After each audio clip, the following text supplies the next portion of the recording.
Hi, I'm Debi Peverill from Painless Financial Training Group, and what this video is about is how to fill in the 2018 TD1 form, which is the form that an employee needs to fill in and give to their employer to make sure the right amount of income tax is being taken off. So it's a two-page form. It starts off pretty easy. If you know your name, your date of birth, your address, and your social insurance number, you can get through the first box of the TD1 form. Okay. So the information you give there, the name, birth date, and address, that'll be where your T4 is sent. So you want that to be accurate. Box 1 is the amount of money you're allowed to make in a year before you pay any federal income tax. And for 2018, it is $11,809, and that amount is already filled in on the TD1 form. Box 2 only applies if you are a caregiver for a child. Okay? If so, then you're entitled to $2,182 per child for this year, and that is a child who is disabled. Box 3, are you over 65 years of age by the end of the year? If so, you have a complicated calculation to do based on a worksheet. But basically, depending on the amount of income you have, if you earn more than $36,976, then you don't get the full age deduction. So you might want to just put 0 in this box and leave that for another time when you've got the official calculation of your tax being done. So if you know for sure that you're going to make more than $85,863, then you aren't getting this deduction. You need to put a 0 there. If you're not over 65, you do not care about this box.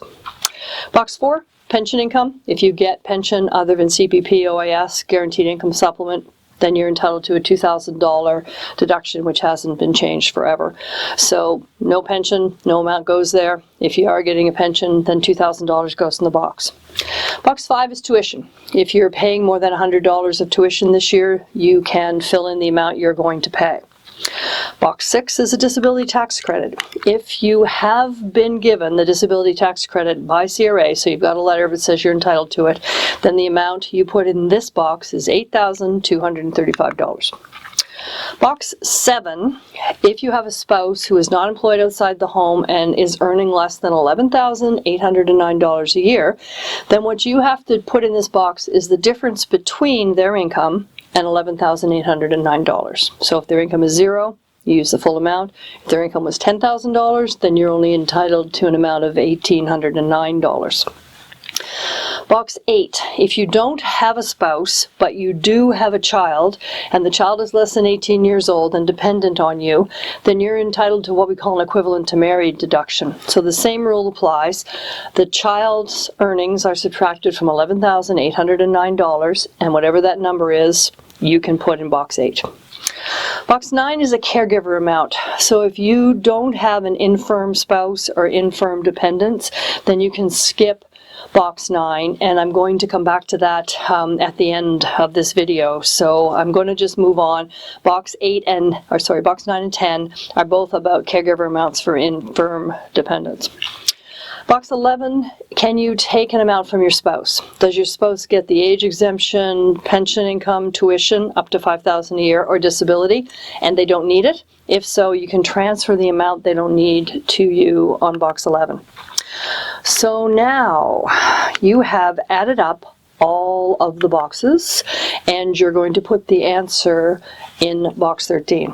That's technically the amount of money that you're going to make this year before you're going to pay federal income tax. You also have to fill in a provincial form, but there's a different one for every province. So the same basic information that I'm telling you about the federal form will apply, but you do have to do it for the province that you live in. A couple of other things on page 2. If you have more than one employer, and then you tick a box on the back of page 2, because you're going to do this form for each employer, and it's only for one of the employers that you can claim your $11,809. You don't get to claim it twice because you've got 2 employers, so you've got to tick that box. If your income is less than $11,809 a year, then there's a box on the back of page 2 which you will then tick, and no one will take any tax from you. Non-residents should seek competent professional advice. There's a whole lot to do with that. If you want additional tax deducted from your employment income with your employer, then there's a place to put that on this form. So unless you are over 65 or you're qualifying for the Canada Caregiver, you're done. You've got your TD1 done. For those of you over 65, there's a little worksheet. You take the income you're going to earn, you estimate it, you subtract from that number $36,976, and you multiply that by 15%. Subtract the number you get from the 15% multiplication from $7,333, and that's your age credit. Okay? Or as I said earlier, you could leave it blank and maybe you'll get a refund. The Canada Caregiver worksheet, if you have a spouse or a child under 18 that's an equivalent to a spouse, then the base amount they can earn is $23,391. You subtract your dependent's income from that number, and that's the amount you can claim. The maximum claim, however, is $6,986. If you have someone who, an infirm dependent who's over 18, the same math applies. They can earn $23,391 maximum, and you take that number, you subtract their income from it, and that's the amount you can claim, again, to the maximum of $6,986.